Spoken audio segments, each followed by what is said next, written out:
Welcome back to my ASMR Nights at the Roundtable, episode 3. My name is Sefa. I'm Sila. To the vast intergalactic space of the interwebs, it is I, your favourite songstress, seamstress, mistress, mattress, actress in the fortress, who is now stressed with an empress, Shalomar. Malo lavale soi fua mawa mane langi mama, ira pe ia mane mamaru le tatu atu nuu, lo o lango lango ina mato podcast nei o the Night at the Brown Table. So just to honour the end of our Samoan language week, thought it would be good to give a little mention and thank you to everyone that's been listening. So just like a rundown on news this week, there was a lot that happened. So the second is we just want to acknowledge the traditional owners of the country in which we meet today, the Baramaragal people, a clan of the Darug, and recognise their continuing connection to land, waters and culture. We pay our respects to the elders past, present and emerging. Thought it would be good for us to, there was on Twitter, someone was saying that to shout out what is the traditional name or the indigenous name of the place where you're from. And so just thinking of that, earlier this week we had Sorry Day, which is on Tuesday the 26th of May. And it's a day that we remember and acknowledge the mistreatment of Aboriginal and Torres Strait Islander people who were forcibly removed from their families and communities, which we now know as the Stolen Generations. Thoughts are with survivors, families, communities impacted by past and present state policies that take Aboriginal kids away from their culture and mob. We pay tribute to the many thousands of First Nations people.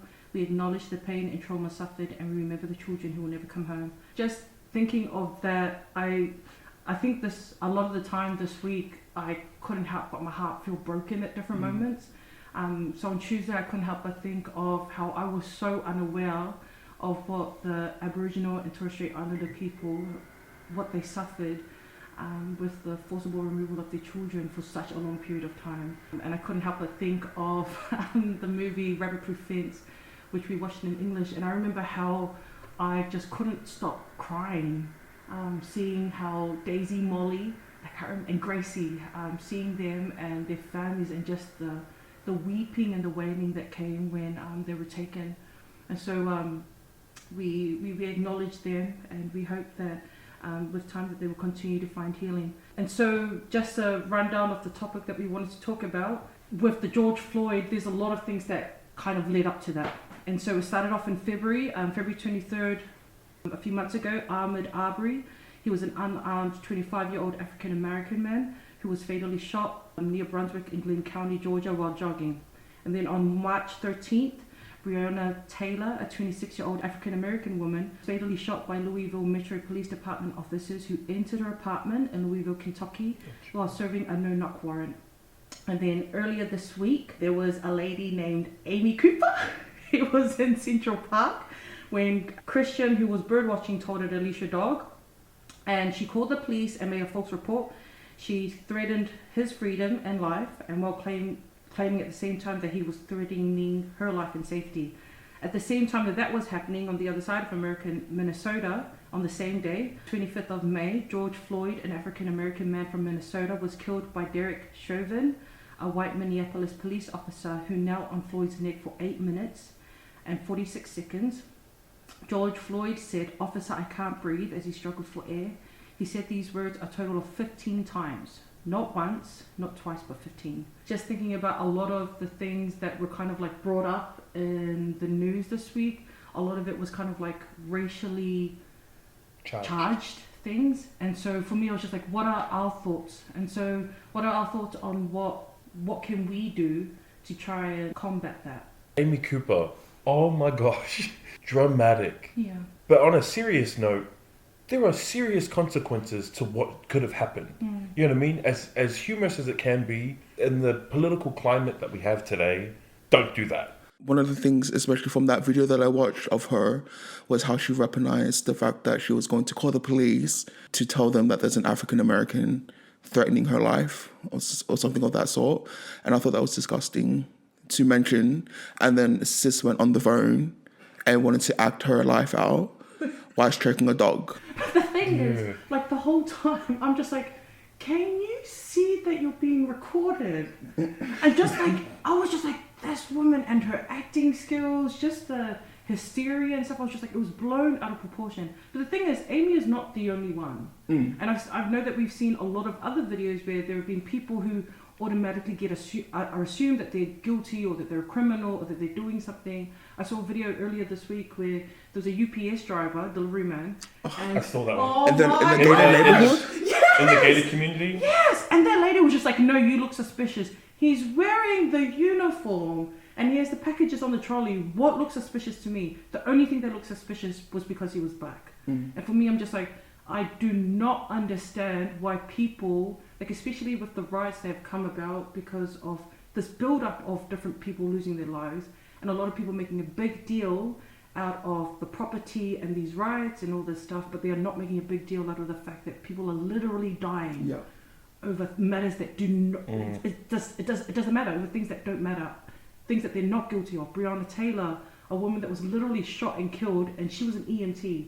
It's a note to say about how we handle our prejudices, but I think it's important as people what we're doing to check that so it doesn't manifest itself in harmful ways to other people. Understand what is happening in your own mind. Why are you feeling this way? Why do you think this way? Does that correlate to what's actually happening? I think it's time. This is the time you can do it, as in assess what thoughts are brought up in your mind when you see videos like this or situations like this, and what would you do if you were in them? For me, what really stood out is, especially with the whole George Floyd situation, there's a sense of surrealism that I felt when I watched the video, but more than that, it helped me identify within myself how normalized this behavior is, because I saw it, but it didn't register as it being real, because it felt like it was a movie, and there was like a voyeuristic kind of attribute that I had towards the situation. But it wasn't until the whole George Floyd was humanized and he was fleshed out as a person through his fiance and seeing interviews of his family members, his sister and his brother, and also his former players. Like that was when I really had that moment of, wow, this is a person, and this is not just one person. There's so many other people that fatally die because of situations like this, and it's unfair and it's unjust, and it just broke my heart. I really just don't like how that attitude exists in me, where I've normalized it to a point where it's like, oh, cool, like that's it. The whole desensitization of things. For me, honestly, I couldn't watch the video. I started it and then I just couldn't. I think I couldn't help but think of, I don't know if this is in relation to it, but a few years ago my cousin died of suicide, and I remember at the funeral we had an open casket moment afterwards for people to come and view his body at the church. And I'll never forget how angry I was getting seeing people come and clam around and take pictures. And then I heard this one little kid say, "See, you can see he hung himself." And I remember being so enraged. And he was only little, and I know that he didn't understand what he was saying, but I yelled at the kid. I was like, "Shut your mouth." And for me, when I think of that, I can't help but think of George Floyd and his family members, seeing that people are clamoring, watching this video, some people sharing it, some people liking it and all that stuff. But this is literally someone that was loved. This is someone's son, this is someone's brother.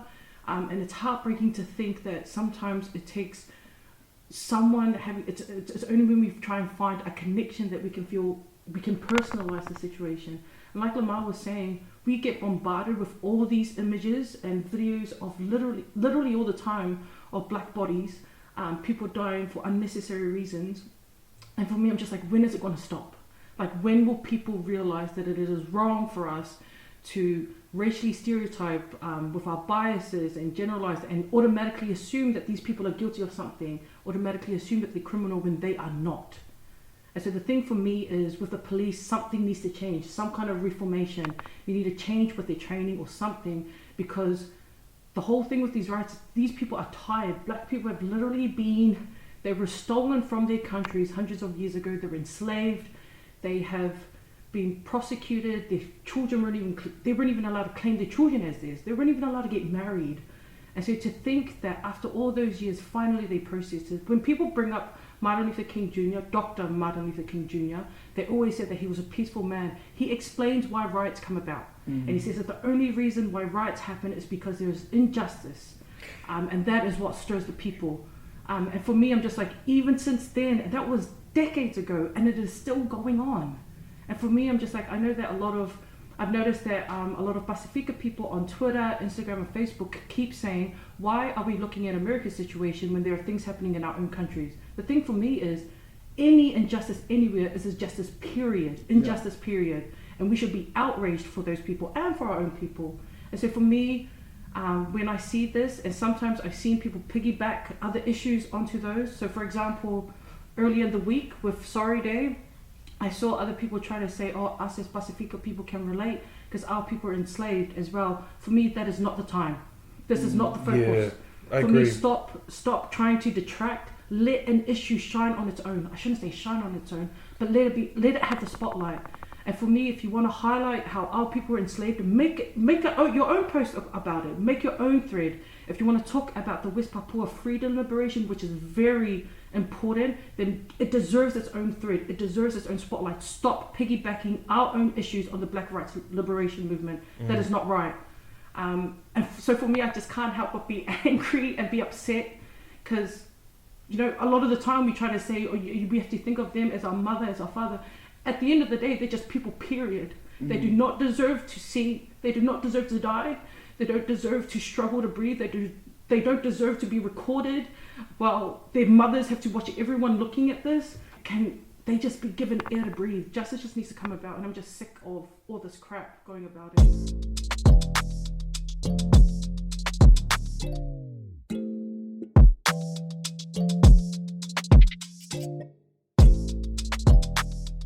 Something that has come about that I think is worth discussing around the issue are the extremes of both sides. It's baffling. The insensitivity of one, the detraction, like you're saying, of another. It makes everything worse about it. The lack of acknowledgement, what happened to George Floyd, and the focus on the looting that took place after. That's just so beside the point. The question shouldn't be, oh, that's bad. We should be asking ourselves, how did we get here? Why are they doing this?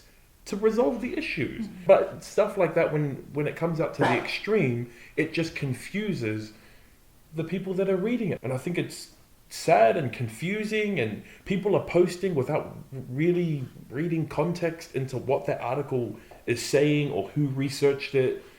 It's dumb. I don't like it. I don't know about you guys, but I hate that. In terms of the looting that's currently No, happening? in terms of like the extremes of both sides that just detract from the fact that this man was a man, and that should be enough, and that should be it. I think for me, a lot of the time, a lot of the people I have on Facebook, for example, are a lot of my church and family connections. On Twitter, it's a lot of the things that I actually follow because I wanna understand, I wanna learn, I want to hear people's opinions. On Instagram, that's where I usually just put all the let things look pretty kind of things. And a lot of the time on my Instagram stories, that's where I'll usually post my thoughts because they disappear within 24 hours. And so a lot of the time for me, what I see on Facebook have been, the polar opposites have been the opinions and thoughts of my church and family friends, in opposed to the people, and a lot of that I disagree.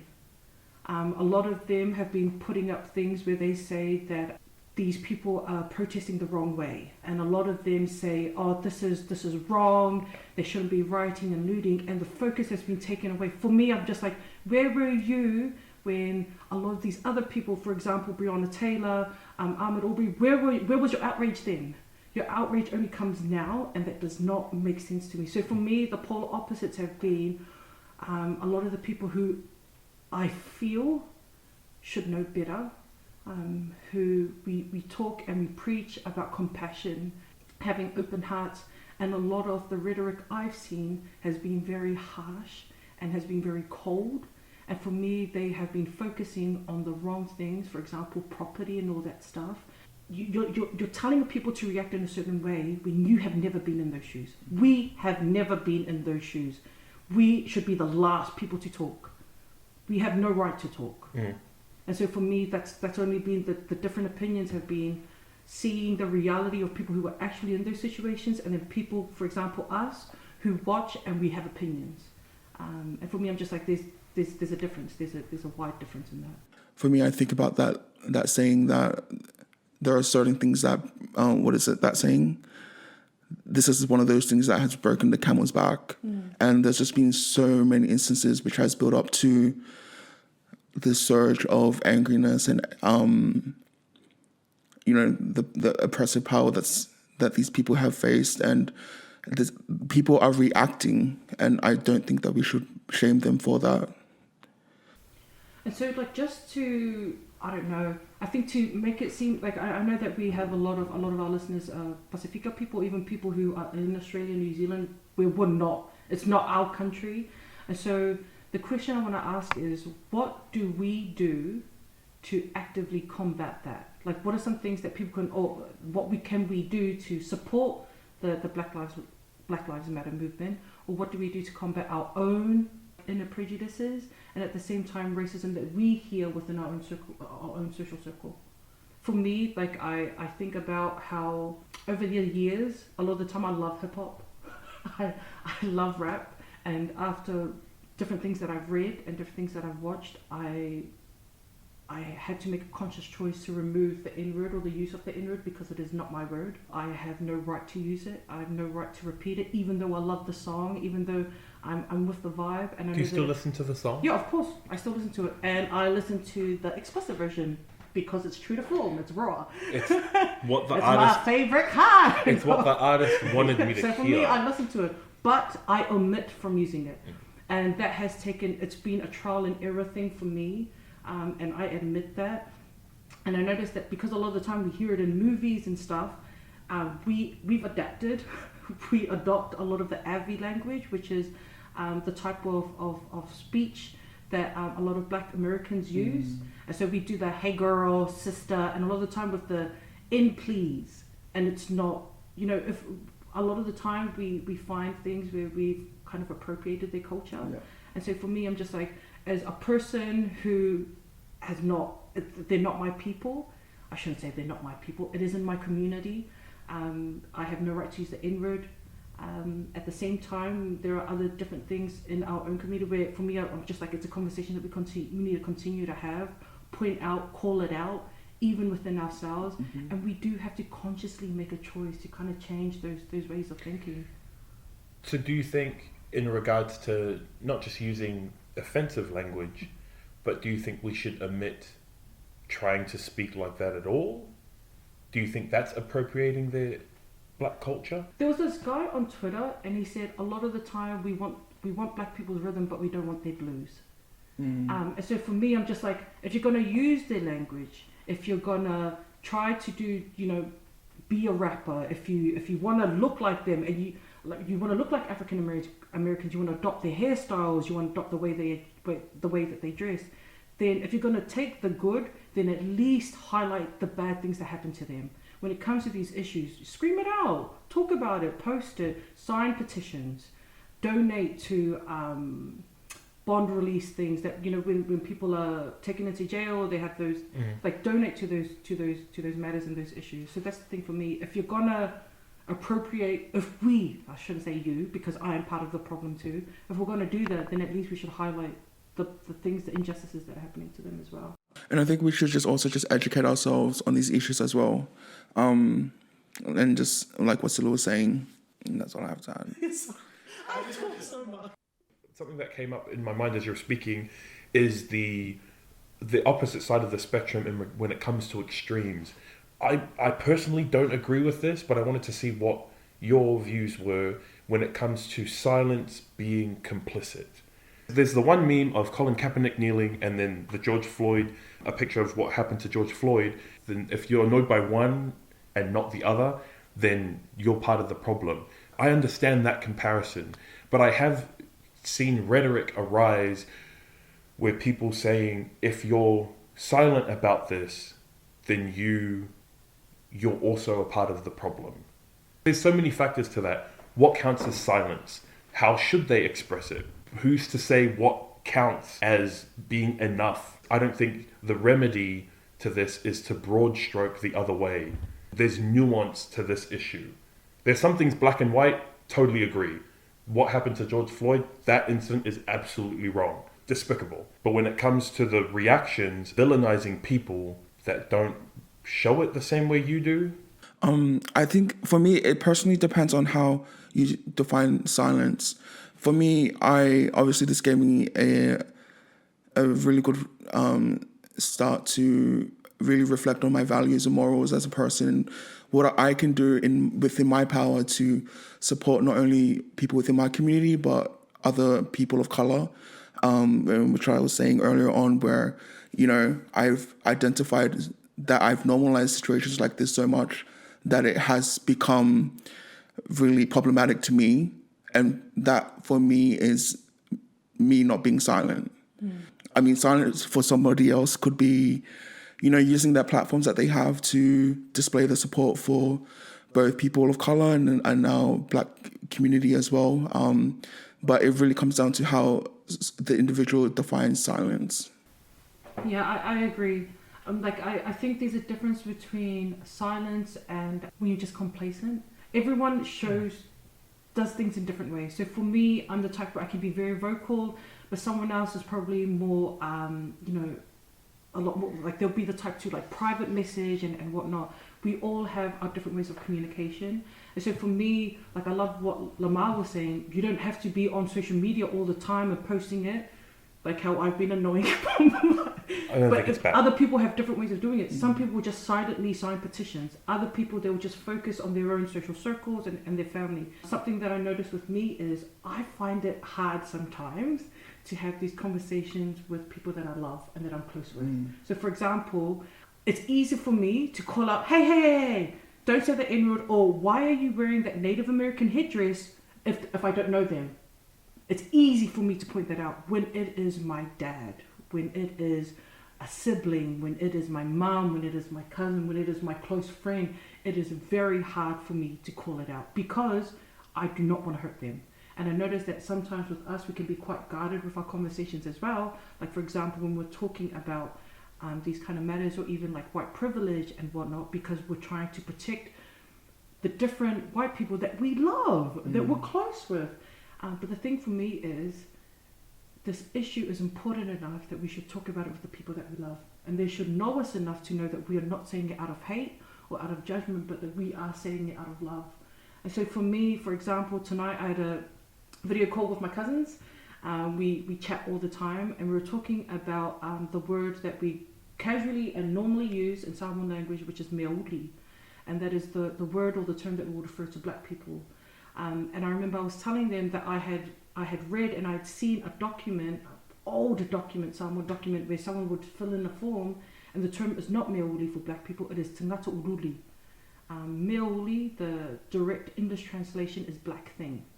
Tangata uruli is Black people.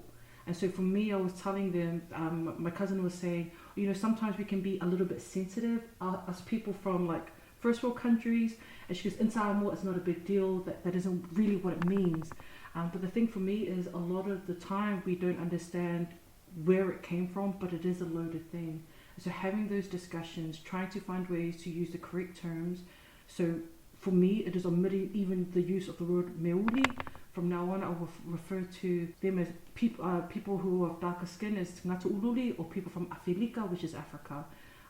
For me, I'm just like, it is not right for me to remove the human part of them and call them a black thing. It just doesn't sit right with my spirit. I think having those conversations with our social circles and family, and just trying, even though it's hard, but just doing it anyway because it's necessary. It's a bit lengthy, but anyways, I'll read it and then we can just cut it if we want. No, wait. How long is okay. it? Edit yourself. 2 paragraphs. Okay, so there is, so just to close it off, Samuel Getachew wrote an article where he said, Christian Cooper could have been walking through the park sagging his pants with tattoos, covering his face and neck with flashy jewellery, and with no knowledge of birding and no college degree. He could have fit every racial stereotype and he still wouldn't have deserved to be threatened. He would have just had as much right to ask Amy Cooper to leash her dog, and her actions would have been equally unjustifiable. But when we emphasize how non-threatening some black people appear, we inadvertently wind up ratifying fears of about other black people. When we put certain black people, Ivy League educated, urbane and attractive, on a pedestal, we're suggesting a hierarchy that says black people have to be exceptional just to be allowed to live.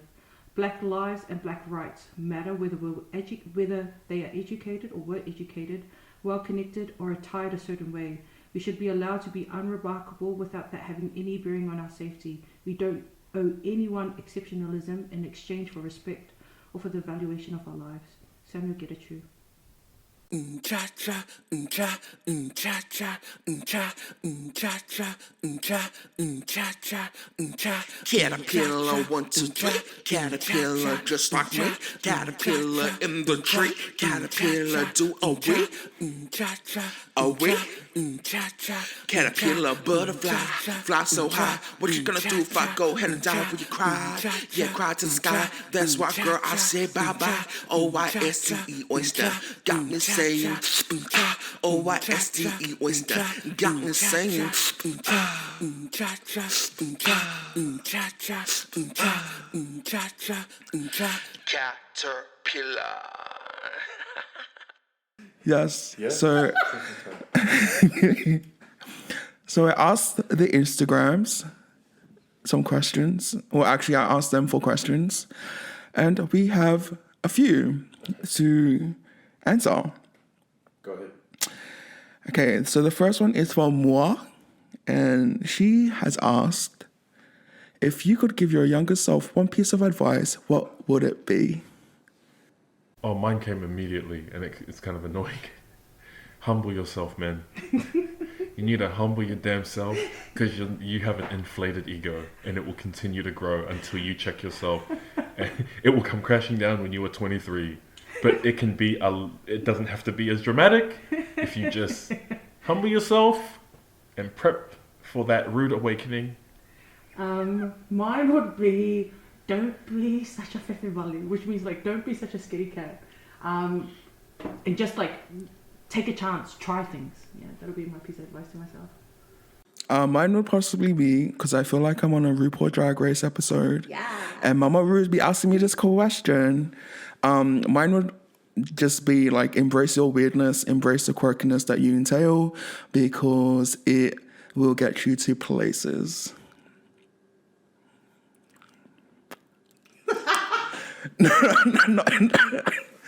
No, in short, just really embrace your weirdness, because when you conform to a basicness, I mean, that's boring. No, cut that out. I don't want Facts. I think that's awesome. No, I think that's awesome. Yeah. That's really good advice, I think, for everybody. Yeah. But if you are one of the boring ones and like unlucky, But I you're love just it too, boring. like- Yeah, like just be yourself, be your boring self. you. Everybody say you. You. Everybody say you. I can't do that kind of riff. You're like, even I'm that, not vocally blessed. if in there's that more way. than 3 notes, no. Just if more than 3 notes on one You syllable, want me to twerk no. it out? Maybe, but Twerk on beat, I can do it. Okay, go. Next question. Okay, the next question is, what is or would be your drag name and why? You have thought about this already. Stop No, I lying. haven't. I haven't either. I don't watch RuPaul's Drag Race. Like, what are the kind of names they have?